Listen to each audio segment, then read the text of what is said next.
Jordan for fourth place on the all-time scoring list this week. But the milestone took place in another Lakers loss. And when the game was basically over, Rondo sat in a courtside seat instead of sitting on the Lakers bench. Well, we talked about this plenty. He was criticized in so many places. So yesterday, Rondo ripped the media that focused on his act and not on LeBron's achievement. Rondo wrote on Instagram, quote, "Most of y'all have made a career out of discussing LeBron James.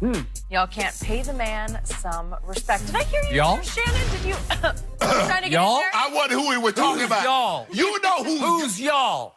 Well, the Shannon. president of the y'all club. Does he have a point? Yes, absolutely. Wednesday night was supposed to be, at that moment, about a great achievement. And we should have given him credit for what he was able to do. Granted, I get it. Team hadn't had success, and they're not where they thought they would be. LeBron James is the most dissected athlete I think I can ever remember. But we can't mention his greatness without dissecting his missteps. See, if I'm a musician and I win a Grammy, I don't want somebody to get up there and when they give me my award talking about, yeah, but that last album was terrible. And that's what we do with LeBron. This moment was not about 2011 failures. It was not about 2010 failure with the Boston Celtics. It wasn't about the misstep that he had against San Antonio or he collapsing against Golden State last year in Game 1. But that's what it turned into. How about LeBron James is the fourth all-time leading scorer? His consistency and the way he's played the game on the court and the way he's had no missteps off of it. But that's not what we do with him. We take every opportunity when he does something good. But you remember what happened in 2011? He had the ultimate all-time meltdown for a superstar. You remember what happened last year in Game 1, Jenny? Yeah. That was the biggest meltdown. He was sulking. Huh? Yeah. Yeah, he was. Rondo. Thank you for pointing that out. Rondo makes some very, very compelling points. Okay.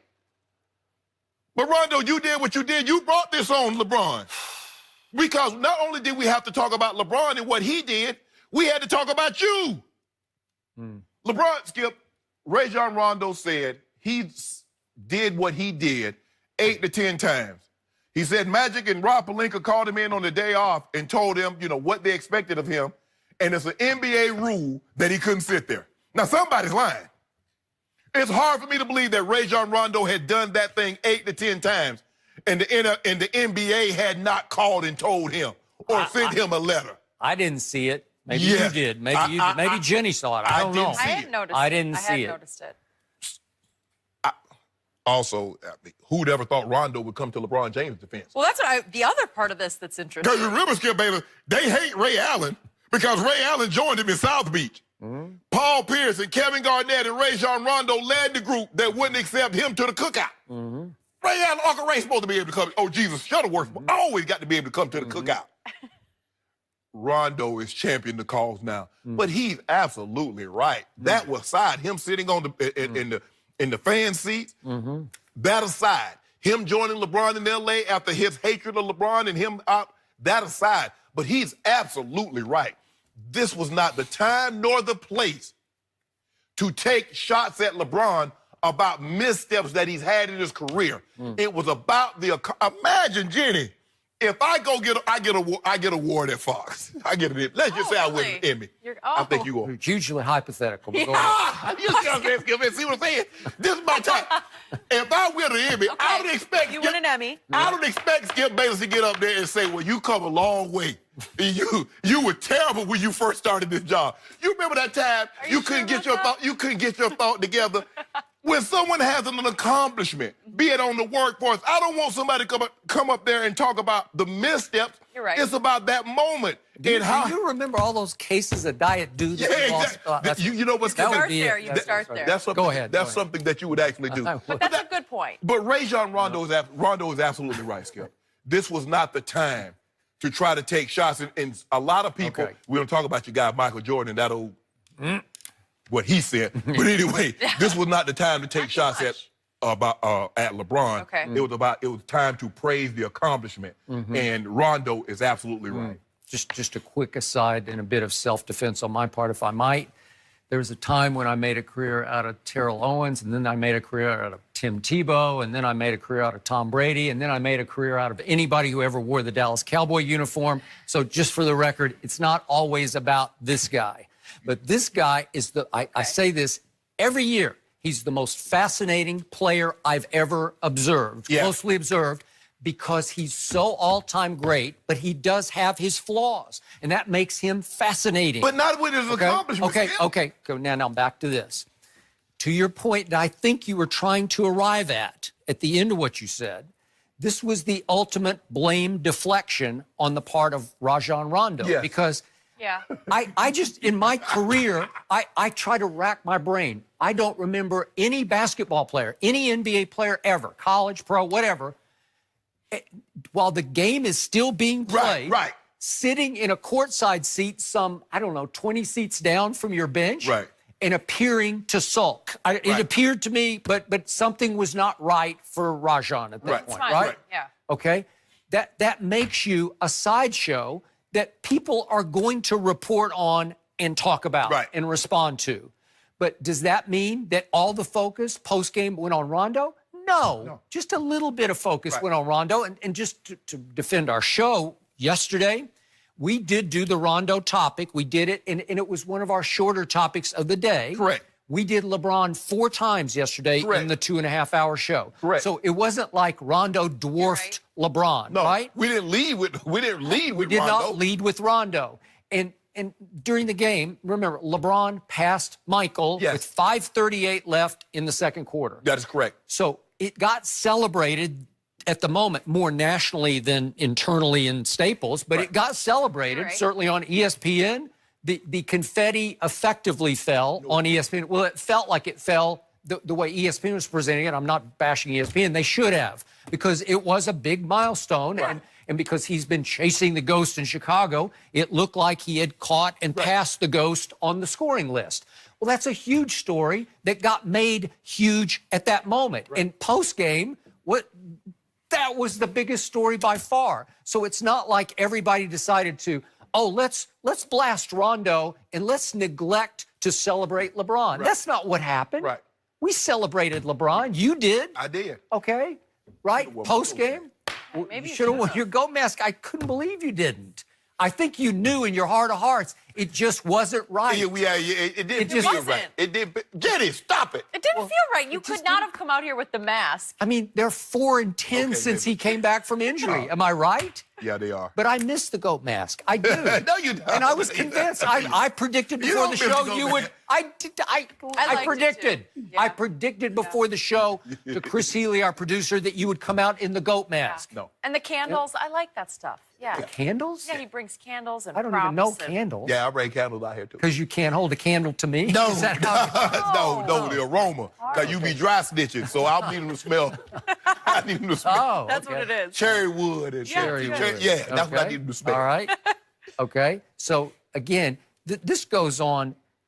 I don't know how many words. This is like a couple of hundred words of blame deflection. Like, what are you talking about? You did this. We didn't do it. Yeah. No, I didn't tell Rondo, go sit in that seat. If he wasn't on the Lakers, let's just say for the sake of argument, Skip, he's in Memphis and he does that. It's not a story. But you did it on the night that LeBron broke Michael Jordan's record, and you did it on the very team. Okay, but if Rondo is still Rondo, and he does have his Celtic heritage on his legacy, right? And he did play in those finals and won the final. Yeah. Okay. 2 finals. He won one. That's what I'm saying. He played in the 2 and he won 1. Right. Okay, and he's still in Memphis. He's a Grizzly and he does that. We might do it at our number 10 topic, our last topic in the show, because he's Rondo. Like, he's at it again.